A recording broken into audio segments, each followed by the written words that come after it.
Jadi mengusap sepatu pertama tadi untuk hanya digunakan untuk wudhu. Yang kedua ada 3 syarat untuk boleh mengucapkan khuf. Yang pertama adalah ketika memakai kedua khuf tadi, pertama sudah dalam keadaan kakinya dalam keadaan suci, yang kedua juga terhindar dari najis, yang kedua juga sudah berwudhu.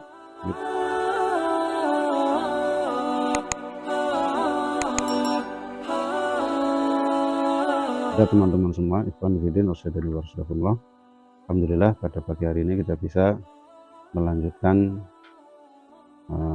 belajar bersama-sama membaca kitab terjemahan kitab Fathul Qorib. Kemarin kita sudah sampai kepada bab tentang kewajiban dalam mandi yang sunnah. Kita akan pada pagi hari ini mudah-mudahan kita bahas tentang kita baca tentang 3 pasal ya. Pertama mengusap khuf atau sepatu, pasal tentang tayamum, yang kelima tentang pasal tentang ketiga tentang najis ya. Kita bahas tentang yang pertama dulu ya, tentang pasal tentang mengusap khuf ya. Mengusap 2 khuf hukumnya boleh dalam prosesi wudhu ya, tidak dalam mandi wajib atau sunnah, juga tidak boleh dalam prosesi menghilangkan najis, sehingga bila seseorang berjinabah atau kakinya berdarah lantas ia menghendaki mengusap khuf sebagai ganti dari membasuh kaki, maka hukumnya tidak boleh ya. Tetapi ia wajib membasuhnya, ungkapannya tetapi ia wajib membasuhnya. Ungkapan hukumnya boleh memberikan pengertian bahwa membasuh kedua kaki itu lebih utama daripada mengusapnya. Jadi mengusap sepatu itu hukumnya adalah boleh saat untuk berwudu saja. Mengusap 2 khuf bukan salah satunya saja, kecuali tidak memiliki salah satunya. Maksudnya kalau kakinya buntung gitu ya, hukumnya boleh dengan 3 syarat. Pertama, seseorang memulai penggunaan khuf setelah sempurna kesuciannya, maka bila ia membasuh kedua kaki lantas mengenakan khuf atau sepatu padanya kemudian melanjutkan pada yang lain seperti yang pertama, maka hal tersebut belum mencukupi. Apabila membasuh satu kaki lantas mengenakan khuf pada kemudian melanjutkan pada yang lain seperti yang pertama, maka hal tersebut belum mencukupi. Dan bila memulainya menggunakannya setelah sempurna kesuciannya lantas berhadas sebelum sampainya satu kaki pada khuf, maka belum boleh untuk mengusapkan khuf. Jadi mengusap sepatu pertama tadi untuk hanya digunakan untuk wudhu. Yang kedua ada 3 syarat untuk boleh mengusapkan khuf. Yang pertama adalah ketika memakai kedua khuf tadi, pertama sudah dalam keadaan kakinya dalam keadaan suci, yang kedua juga terhindar dari najis, yang kedua juga sudah berwudhu gitu ya. Kalau hanya satu yang sudah bersih tapi yang satu masih kotor, itu juga belum sah. Atau sudah memakai satu tapi wudhunya batal, itu juga tidak sah. Kedua khuf itu dapat menutup wilayah basuhannya wajib mulai dari 2 telapak kaki serta 2 mata kaki. Bila saja tinggi kedua khuf hanya mencapai di bawah mata kaki atau di bawah kedua mata kaki seperti sepatu, hal ini belum cukup ya untuk mengusap keduanya. Jadi harus menutupi sepatunya itu harus panjang. Gitu ya, kalau sepatu sekarang itu berarti malah belum boleh ya, kecuali nanti pakai kaos kaki. Dan yang dimaksud dengan dapat menutup dalam pasal ini adalah sesuatu yang dapat menghalanginya, bukan sesuatu yang dapat mencegah pandangan saja ya. Dan menutup tersebut adalah dari arah kanan kiri kedua khuf, bukan menutup dari arah atasnya saja. Jadi harus sepatunya itu harus panjang ke atas ya.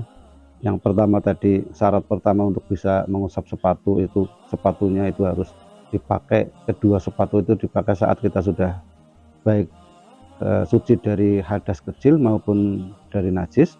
Yang kedua sepatu itu menutupi kedua mata kaki. Yang ketiga, khuf tersebut adalah khuf yang dapat digunakan berjalan terus-menerus dalam mondar-mandirnya musafir di dalam kebutuhannya turun atau naik. Dari ungkapan pengarang diambil kesimpulan bahwa keberadaan kedua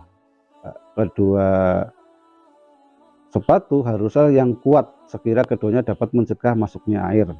Juga disyaratkan kesuciannya khuf, ya.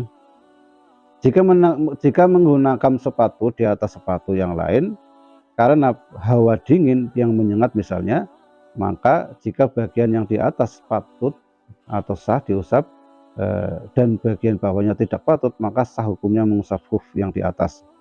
Bila bagian yang di bawah patut diusap dan bagian bawah tidak kemudian ia mengusap bagian bawah, maka hukumnya sah mengusapannya. Jika mengusap bagian atas lantas basah-basah air bisa mencapai bagian bawah, maka hukumnya juga sah, ya. Yang dimaksud dengan mengusap bagian bawah atau bermaksud mengusap keduanya tidak sah jika yang disengajanya hanya bagian atasnya saja, ya. Nah, itu tentang membasuh kedua sepatu, ya. Yang bisa membatalkan syariat membolehkannya mengusap khuf itu ada 3 juga, ya. Yang pertama adalah melepaskan kedua khuf, melepaskan salah satunya terlepas dengan sendirinya atau keluar dari status patut untuk diusap, ya, semisal robek dan sebagainya, ya. Terus habisnya waktu mengusap, ya, dalam hal ini adalah kalau orang musafir itu 3 hari 3 malam, ya. Kalau orang mukim itu sehari semalam.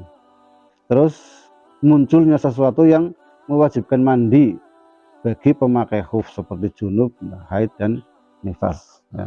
Mungkin antum pernah mau mencoba juga diperbolehkan, monggo, ya. Yang penting tadi syaratnya ada 3, yang diusap hanya bagian atasnya saja, ya. Syaratnya tadi ada 3, memakainya harus dalam keadaan suci, ya. Terus juga harus kaos kakinya atau sepatunya itu harus menutupi mata kaki, ya. Yang ketiga itu kedua khuf tersebut dengan gunakan terus menerus, ya. Yang kuat intinya lah, ya tidak kalau cuman jalan nanti sehari sobek kayak gitu, nanti otomatis batal ininya, ya. Nah, terus yang selanjutnya tentang tayamum, ya. Kita bahas tentang tayamum supaya kita nanti minimal ya tahu dasar lah. Tayamum menurut bahasa, ya, tayamum menurut bahasa berarti menyengaja, ya. Terus menurut syariat yaitu berarti menurut syariat atau menurut istilah berarti mendatangkan debu suci ke wajah dan kedua tangan yang digunakan sebagai ganti wudhu atau mandi atau membasuh anggota dengan syarat-syarat khusus, ya. Nanti ada kisah menarik, ya. Syarat-syarat tayamum ada 5. Pertama, adanya uzur sebab melakukan perjalanan atau sakit, ya. Uzurnya perjalanan atau sakit. Di perjalanannya itu pun nanti ada syarat lagi, ya, perjalanan atau sakit. Yang kedua, telah masuknya waktu sholat sehingga tayamum guna melakukan sholat tidak sah sebelum masuk waktu sholat. Yang ketiga, mencari air setelah masuknya waktu sholat, baik darinya sendiri atau orang yang ia beri izin untuk mencari air. Jadi harus ada usaha dulu mencari air. Kalau tidak ada baru boleh, gitu. Yang keempat, berhalangan menggunakan air, yakni khawatir dengan menggunakan air akan kehilangan nyawa atau akan tambah sakit, gitu, ya. Yang kelima, debu suci mensucikan, ya, yang tidak basah atau lengket, jadi harus debu kering, gitu, ya. Terus juga hukumnya juga sah bertayamum menggunakan pasir yang terdapat debu tipis padanya. Dari ungkapan pengarang, debu terkecualikan pada benda selain debu seperti kapur atau tumpukan genteng, ya. Dan dengan ungkapan yang suci terkecualikan debu najis. Adapun debu yang mustakmal maka